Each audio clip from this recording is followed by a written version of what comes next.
In this video I will show you how to install Firefox browser on Redmi Note 13.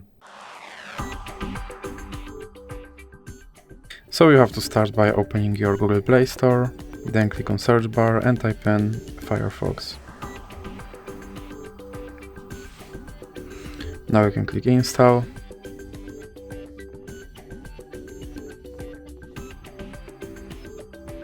And now you can click open.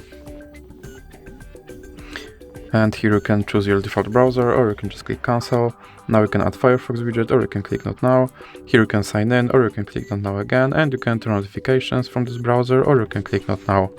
And as you can see, my Firefox browser is now set up and is ready to use, so that's it for this video. If you liked it, please remember to leave a like and subscribe.